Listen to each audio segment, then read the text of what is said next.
உங்கள் தந்தி டிவியில். வெள்ளித்திரையில் வெற்றி நாயகனாக ஜொலித்தவர் அண்ணன் விஜய் அவர்கள். ஜனநாயகனாக அரசியல் களத்தில் ஜொலிக்கிறார், மக்கள் நாயகனாக. ஜனநாயகனுக்கே இம்புட்டு சிக்கல்.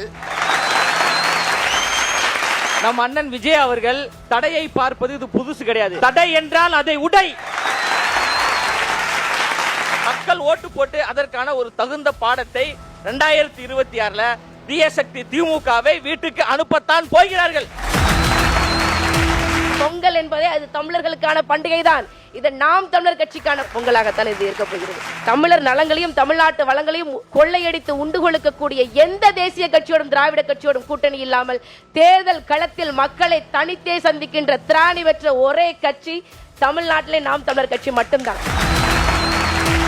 தடை அதை உடை என்று சொன்னார் விஜய். தலைவா படத்தை எப்படி உடைச்சாரு?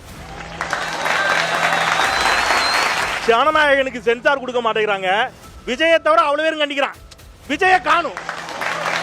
பாஜக கூட்டணியை பத்திலாம் தங்கை பேசினாங்க. நேரடியாக குறைந்தபட்ச ஒரு ஒப்பந்தத்தை போட்டு அன்றைக்கு திமுக தலைவர் கலைஞர் கூட்டணி வைத்தார். ஆனால் நீங்கள் எந்த ஒப்பந்தமும் போடாமல் பரவாசல் வழியாக மகாராஷ்டிராவிற்கு போய் பாஜக வேட்பாளரை ஆதரித்து பரப்புரை செய்தீர்கள்.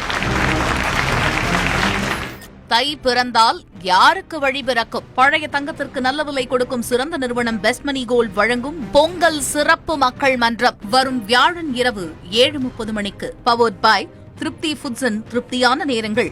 திருப்தி வறுத்த சேமியா, ஆட்டா, மைதா மற்றும் டபுள் ரோஸ்டட் ரவா.